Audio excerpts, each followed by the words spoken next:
Yeah, first of all, I just want to say welcome everybody here in the behalf of Institut Fourier for this conference honoring the memory of Jean-Pierre de Mailly. He was member of the Institute since 1983, and he was a very important a pillar of the Institute for almost 40 years, and his influence is seen even today in in the geography of the Institute, in the mathematics during here. He was very active in research, in teaching, disseminating knowledge, administration, everything. And we were extremely sad of this loss for the Institute, for the family. He was here like in the big family.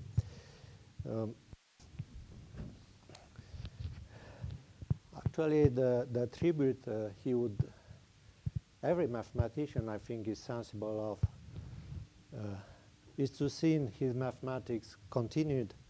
And as far as I can see in the program of this conference, I have the impression his mathematics is more than ever alive.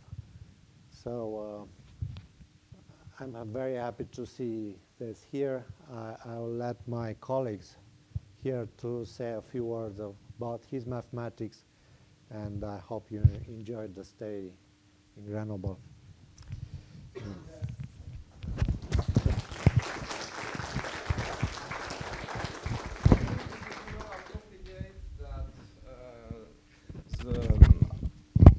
That I give Dan the opportunity to say a word on behalf of the stellar group of students, PhD students, Jean-Pierre nurtured here. So please.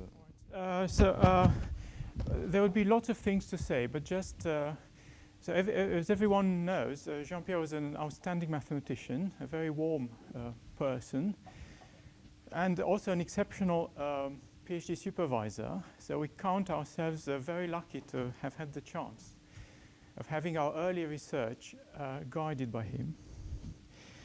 So the sheer power of his technical skills, the beauty of his ideas, the broad scope of his mathematical interests and other kinds of interests, his sheer intellectual curiosity acted like a magnet for mathematicians, and particularly for prospective PhD students from around the world who came here for the pleasure of working under his supervision.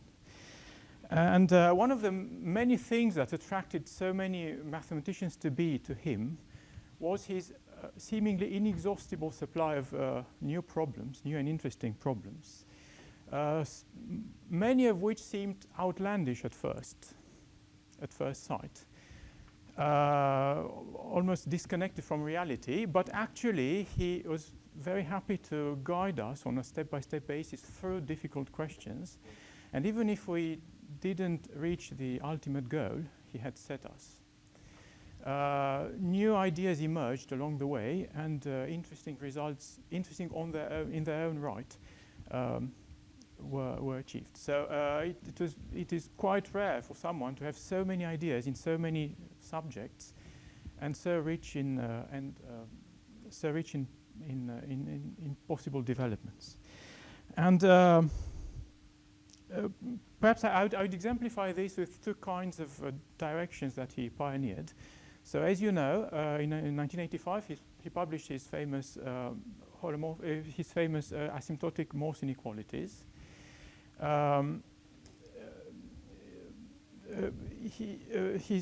Perhaps his starting idea was the beautiful realization that the role that the Morse function plays in in the setting of the topological Morse inequalities it can be played in a geometric context by the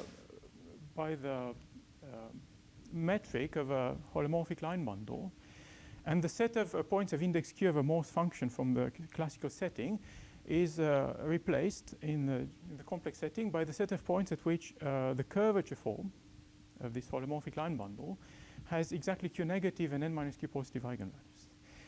So in doing so, he, on the one hand, proved a generalized version of the Gauss-Riemann-Schneider conjecture that had been recently proved by Siu, and he expanded by a lot the scope of research in that area. And to this day, there are several versions of his so-called transcendental Morse inequalities conjecture that are open and that are a rich source of ideas. So several of us have been working on such generalizations. For example, on the existence or possible existence of what we call the Kähler current in a certain cohomology class on which a positive assumption has been made. And it is perhaps here that we can see the link between, on the one hand, the Morse inequalities, on the other hand, his other main contribution, the regularization of currents. So yeah, we all think that he left an unfillable void through his premature passing.